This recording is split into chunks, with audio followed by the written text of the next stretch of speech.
ngaos khataman gitu. Kalau sedikit niki ngaos kalian mbak-mbak mawon niki sing kiai kalian punya mboten usah ngrungokno. Mboten usah midanget. Ngeten nggih mbak-mbak sing khataman. Ada beberapa ini kata sing mboten Jawa nggih. Kalau bahasa Indonesia mawon. Ini kalau batasi mungkin bingung mungkin. Sekitar 30 menit maksimal. Ada beberapa kaidah yang kita tidak boleh salah. Baik itu yang terkait tafsir maupun yang terkait tajwid. Yang terkait tafsir kula niki sering diutus ngisi teng Yambuk teng pondoke Mbak Arwani. Ada hal yang setiap mufassir itu mesti menulis begini teng Fatihah. Wa yuqaddaru qabla qaulihi ta'ala iyyaka na'budu qulu. Sebelum iyyaka na'budu itu harus ditakdirkan itu ada komponen kata yang dibuang. Gini ku kata-kata nopo? Qulu, katakanlah. Kenapa demikian? Karena iyyaka na'budu itu kita yakin itu dawe Allah. Kalau itu dawe Allah, masa iya Allah ngendikan ke kita iya karena budu. Ya saya ulang lagi logikanya gitu. Masa iya Allah ngendikan ke kita iya karena budu. Berarti Allah yang nyembah kita. Masa Allah ngendikan ihdinas siratal mustaqim, tunjukkan jalan yang benar. Maka ngendikan Imam Tobari iya karena budu itu dawuhnya Allah yang sudah dikasihkan ke kita. Ya niki mbak-mbak sing khataman nggih di rumah akan itu dawe Allah yang sudah dikasihkan ke kita.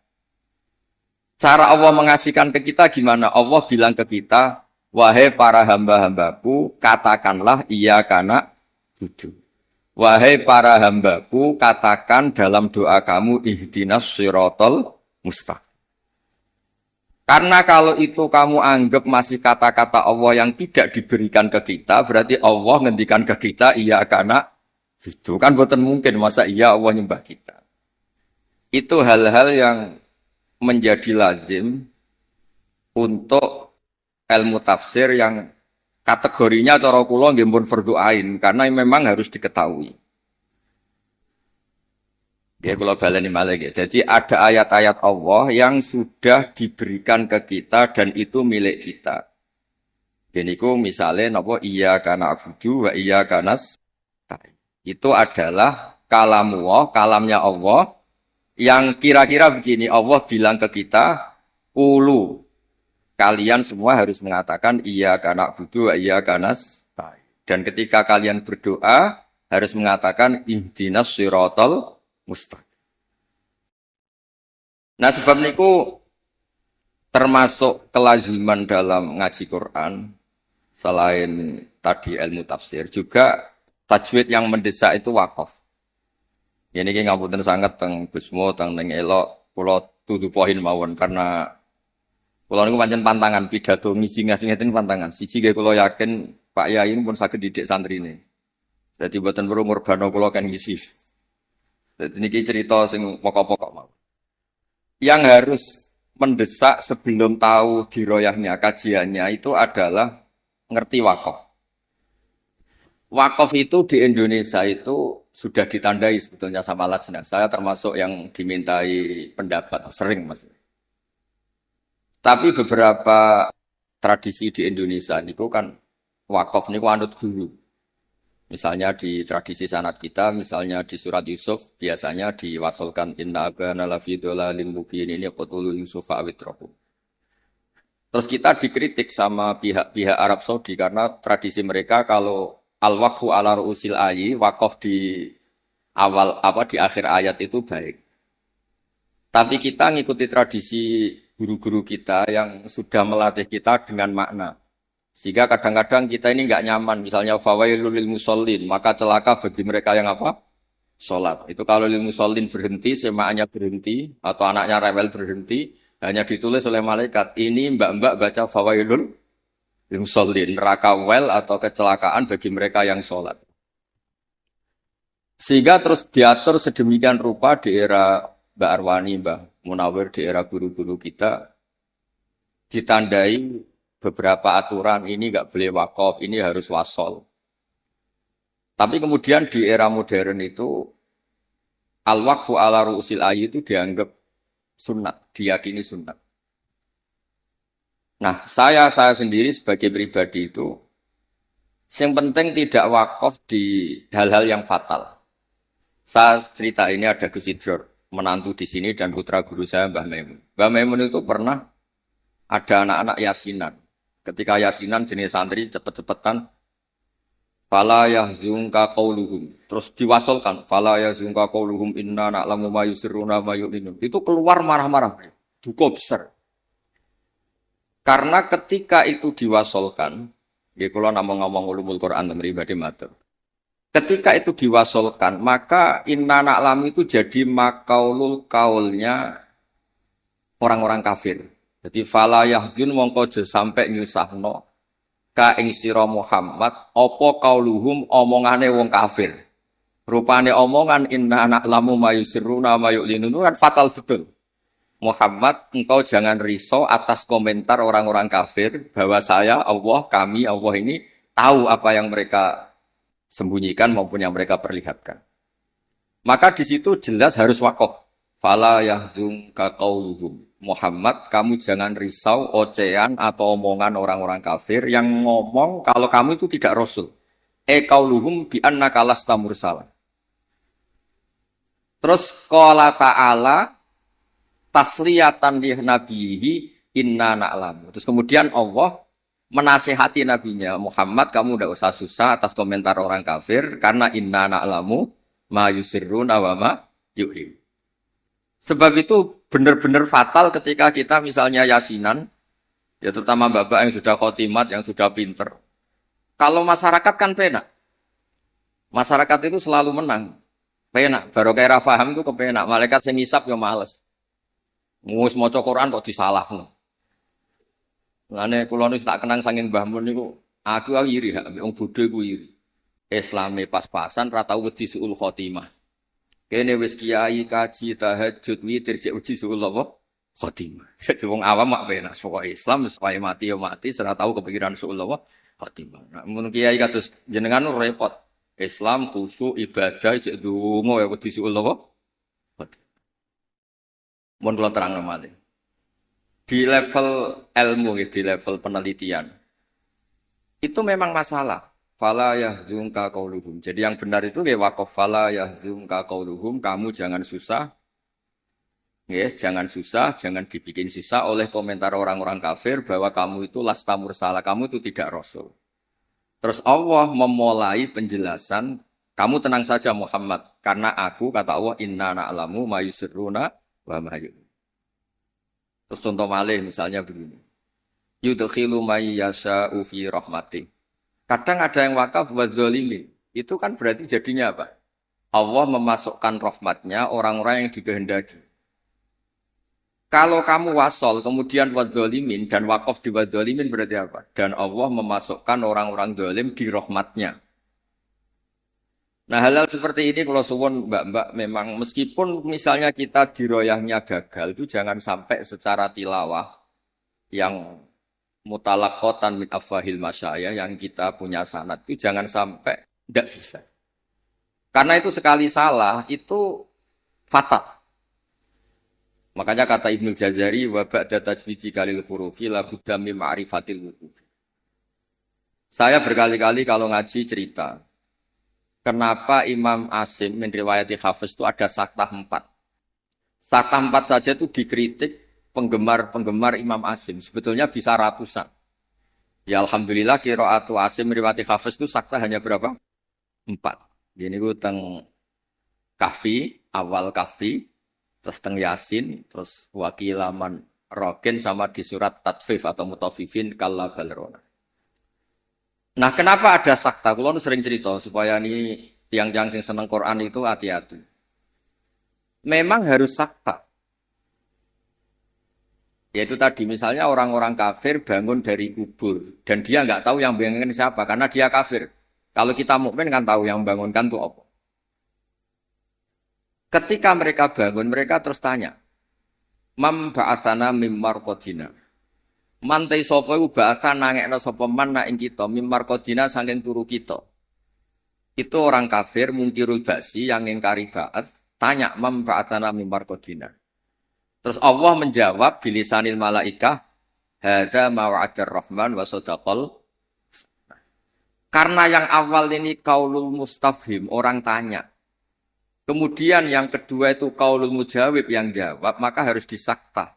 Manfaatana mimmar qadina. Terus dijawab, hadza ma wa'adar rahman wa sadaqal mursalin. Nah, bayangkan misalnya bagi orang yang ngerti Quran, itu dibaca langsung. Manfaatana mimmar qadina, itu kan kacau semua. Sehingga sakta itu secara diroyah, kata kitab, kulon gak ada kitab namanya Al-Qira'at al-Asyr, karangane orang-orang yang sangat-sangat menekuni Quran. Kata beliau, sakta, wakof, taktek, apapun namanya, yang harus dipenggal itu memang harus dipenggal. Kalau ndak itu bahaya. Ya misalnya yang terkenal dia tentang kahfi. Allah itu mensifati kitabnya apa? Alhamdulillah alladzi anzala ala abdil kitab terus walam yaj'al lahu iwaja. Di walam yaj'al lan orang gawe sapa Allah taala lahu ing kitab Quran. Ora digawe iwajan ing bengkok.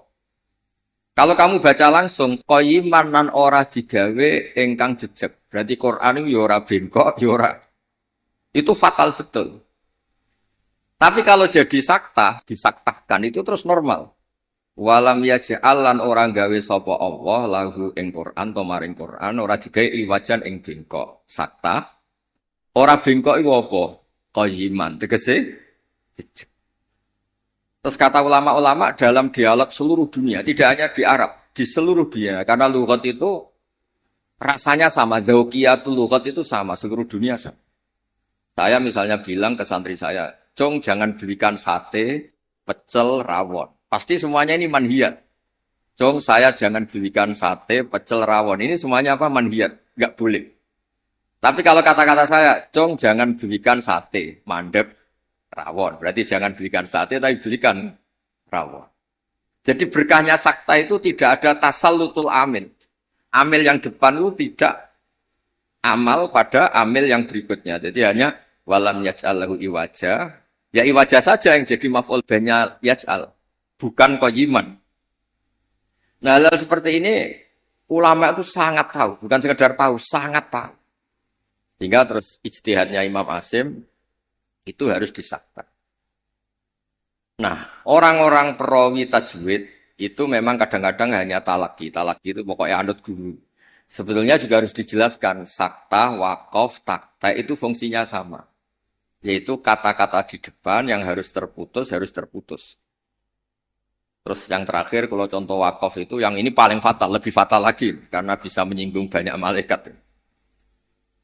Wa kadzalika haqqat kalimatu rabbika 'alal ladzina kafaru annahum ashabun nar.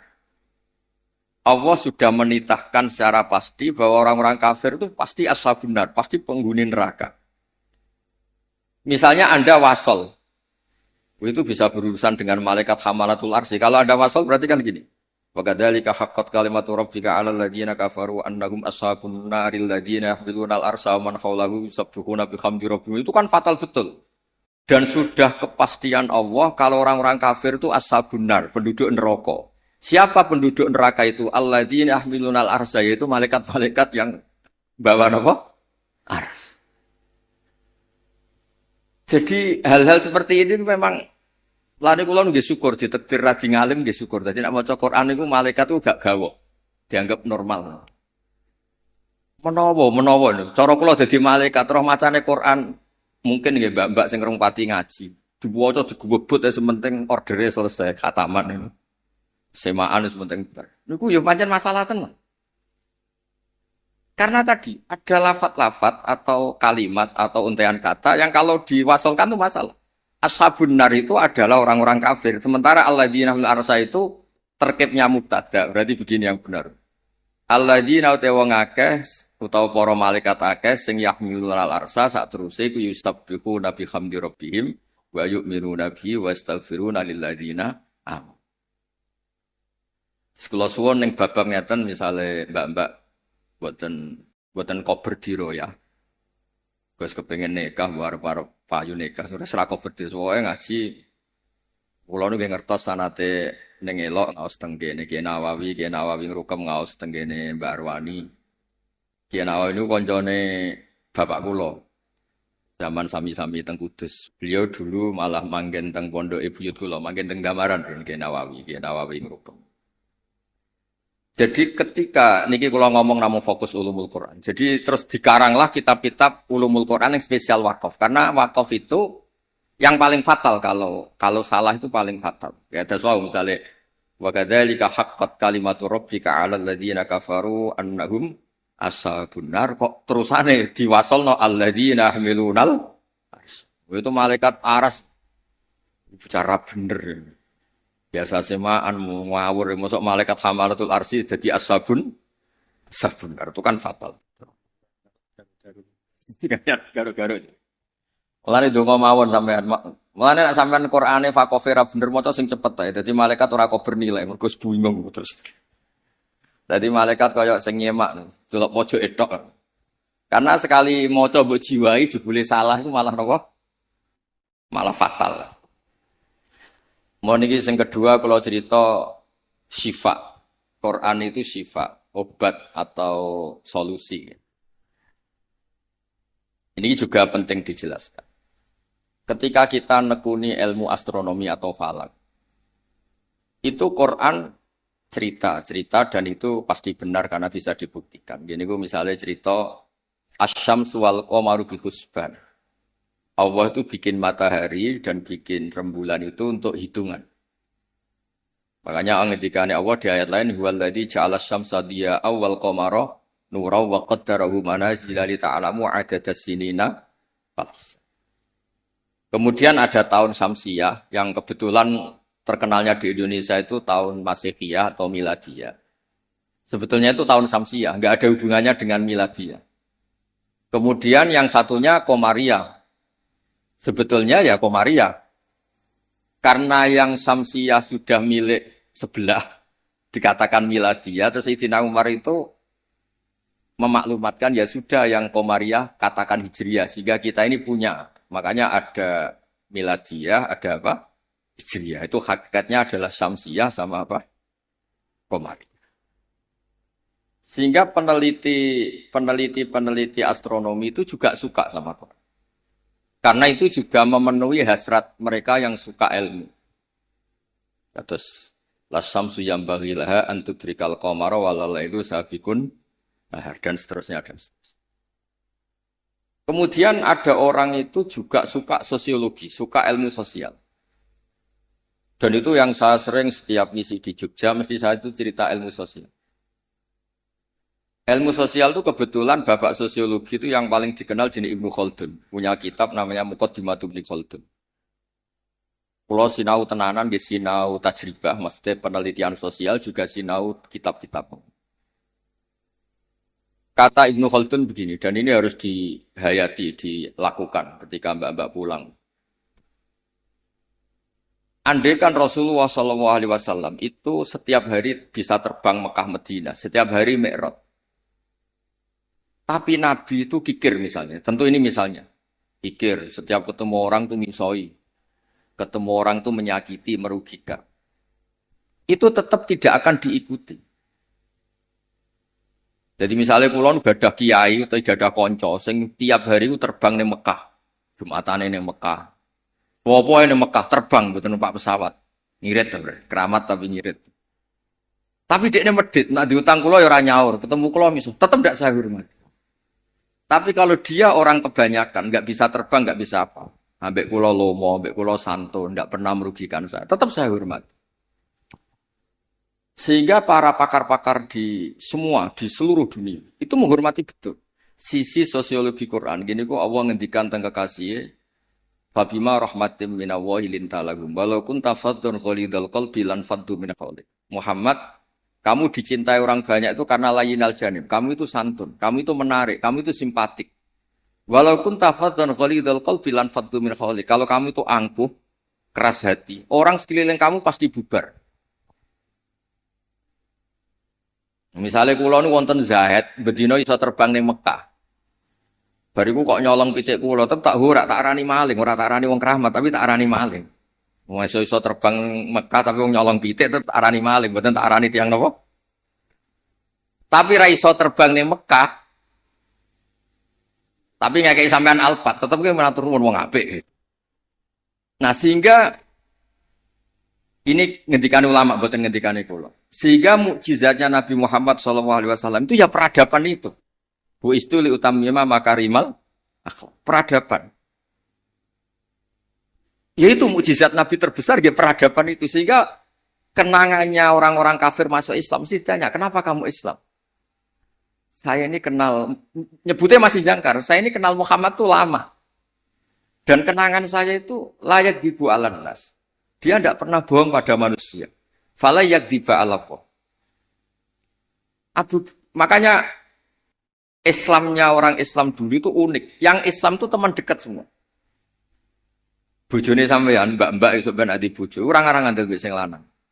Kok nak melarat mangkel mergo kere, nak sugih kepen wayah, ruwet wong lanang ruwet. Tapi Nabi itu sing pertama iman Sayyidah Khadijah. Niki tantangan wong jarang. Bojo ngimani sing lanang itu jarang. Sing pertama iman tiang lanang itu Abu Bakar, koncone dagang, dijak malor ngidul jenenge Abu Bakar. Zaid niku bin Harisah. Anake ketua suku. Ilang teng Mekah ditemuk tiang terus dadi budake Khadijah terus dikekno Kanjeng Nabi. Pokoke Zaid iku budak. Niku bareng nderekno Nabi tahunan niku wong kok apike ngene. Niku dijaluk bapake merdeka meneng mboten purun. Sampai diceluk Zaid bin Muhammad.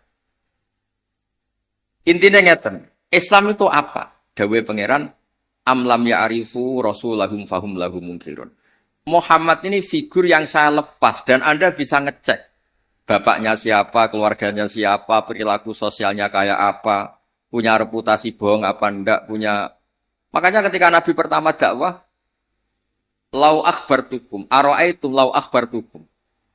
Saya kalau cerita ke kamu bahwa sekarang di balik gunung itu ada pasukan yang mau menyerang kita. Akuntum musaddiqiyya, apa kamu percaya sama saya?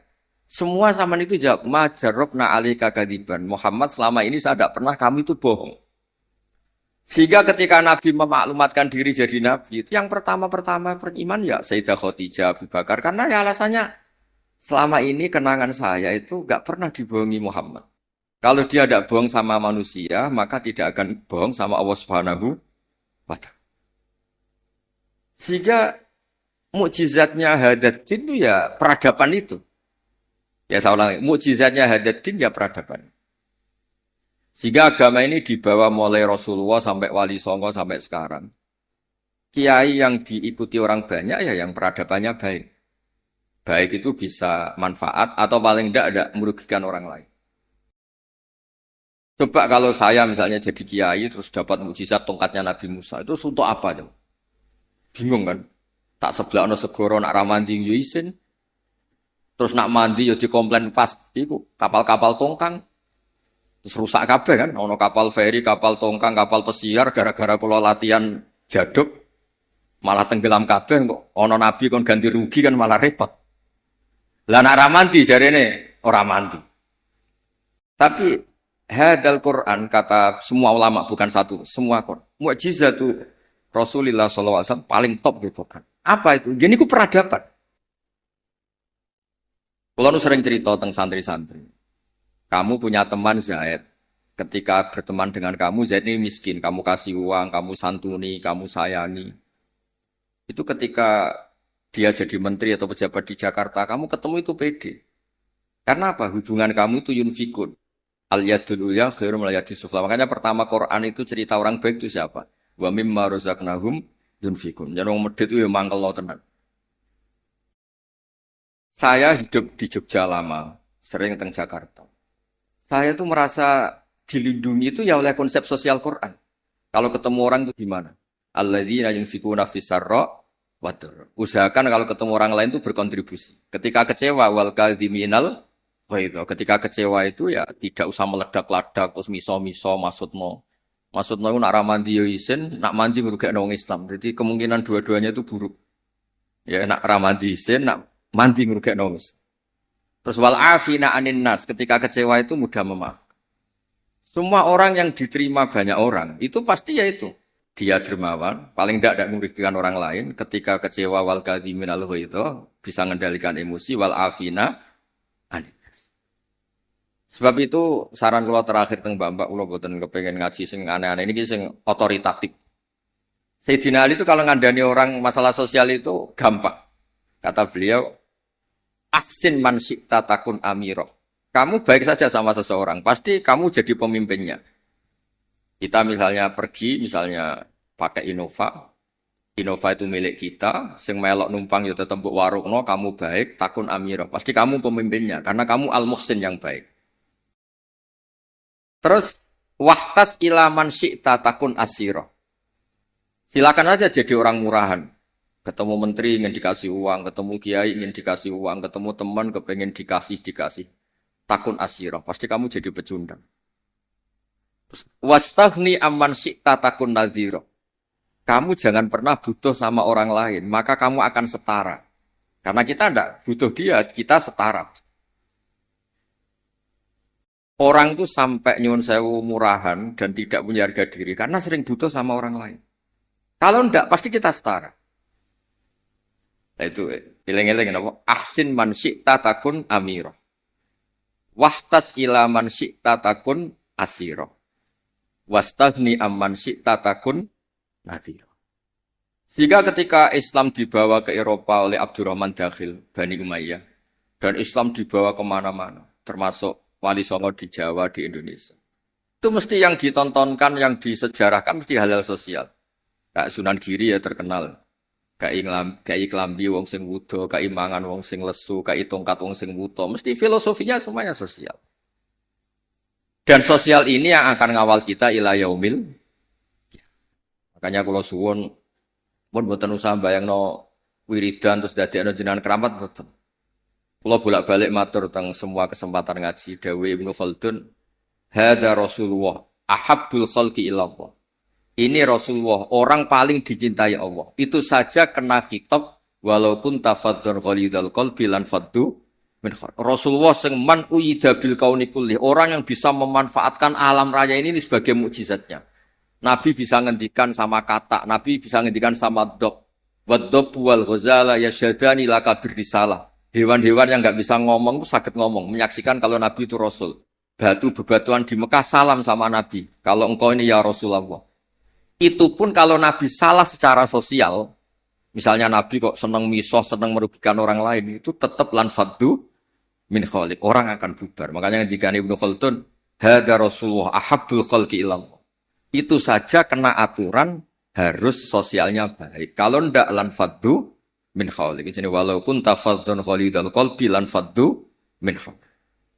Padahal Nabi ini kata Ibnu Khaldun, man lau sya'a uyida bil kauni kulli. Orang yang kalau Allah menghendaki bisa memanfaatkan seluruh alam raya ini sebagai kekuatan mukjizat. Itu saja harus ngikuti tatanan apa? Sosial. Ini tidak boleh napa? Fadzon ghalidul qalb. Sekali itu terjadi lan faddu min pakai lam taukid. Jadi kalau dimaknani model makna kiai-kiai kuno, walau kunta diparil itu berarti enggak terjadi. Lau itu imtinaiyah, jadi itu gak terjadi. Walau kunta diparil, diandekan ana sapa sira Muhammad itu fadhon wong sing angkuh atau sing sombong, sing atos atine walidul qalbi lan fadhu yaktine mesti bubar. La itu mesti bubar sapa ngakeh. Min khaulik saking sekeliling kamu. Ya dados kula suwun niki nggih kudune terakhir jen kula niku gini niku Gusmo ning elok amun ngundang malih niki wonten Gus Sidr kula niku tiyang sing kathah sinau nganti saniki kula niku tesih sinau mboten kok krana kepen pinter nggih mboten kula niku sinau seneng senenge nggih pokoke seneng kula niku nak termasuk kiai sing mboten nampa tamu itu mboten krana sombong kula nggih mertamu kula nggih pendak ngaji kula nak ngaji ramah tapi nak mboten krana menapa niki mboten membela diri mboten karena kula niku kepengin mawon konstruksi tafsir di Indonesia niku ya ngikuti ulama-ulama dulu. Caranya gimana? Ya kita baca. Kalau kita tidak baca, itu ya akhirnya Islam menurut saya. Itu kan lucu, Islam kok menurut saya. Nabi ora, kiai ora, wali ora, terus Islam menurut saya gini. Islam mbahmu kok menurut saya itu kan aneh. Tapi jadi kalau orang itu kalau nggak baca itu pasti akhirnya menurut saya. Tapi kalau baca dia terbentuk oleh yang dibaca. Ya misalnya wong ape medhit wae ya isen wong Qur'ane wa mimma razaqnahum yunfikun. Wong apik ku sapa? Yang kalau punya rezeki itu yunfikun, melakukan infak. Jebule sak uripe mulai cilik nganti mati ku uripe yunfakun. Mau dikasih tok. Itu kan ya ora mutu, urip mboten kan mboten mutu. Begitu juga di misalnya kul huwallahu ahad, kul itu katakan tuh ada iklan. Jika ketika kamu tauhid itu pribadi atau sendiri berarti tidak bentuk orang lain menjadi ahli tauhid. Karena kul itu katakanlah itu ada maklumat yang dingertikan orang lain. Kalau sering cerita tentang santri-santri. Nganti anak Islam itu bapaknya marai syahadat. Gurune marah. Ada interaksi sosial yaitu anak mulai cilik diwarai apa? Syahadat. Dimulai apa? Kul katakan untuk diri kamu, untuk orang lain, untuk anak didik kamu. Berkahnya dikatakan yang diajari menjadi menjadi tahu terus Islam keberlangsungannya sampai ila yaumil. Nah, misalnya terus kiai gelendam atau mulang sementing gak ngelarani wong takok iso meneng kan yo ruwet. Diroyahnya gimana? Diroyah itu kajian. Ana wong takok alamat. Pudi pondok Darul Quran meneng. Pudi langitan meneng. Bukan mangkel. Mulane dawuh ulama-ulama itu hadza syaitonun akhras. Iku ora wong meneng asukut asalam mboten iku setan sing bisu. Karena sebagian kebenaran memang harus kul apa? Kul katakanlah, kulu katakan. Lah kula ngerti ngeten iki baru kaya maca. Kenapa harus ada kul? Andaikan Nabi itu tidak mengatakan kebenaran, ya kita tidak tahu kebenaran itu apa. Ya setidaknya kebenaran itu dimaklumatkan, disosialisasikan sehingga kebenaran menjadi nilai disebut kul huwallahu. Jadi ini mukjizat-mukjizat yang akan menamatkan kita ila yaumil. Ya, ngoten mawon nggih mugi-mugi manfaat. Assalamualaikum warahmatullahi wabarakatuh.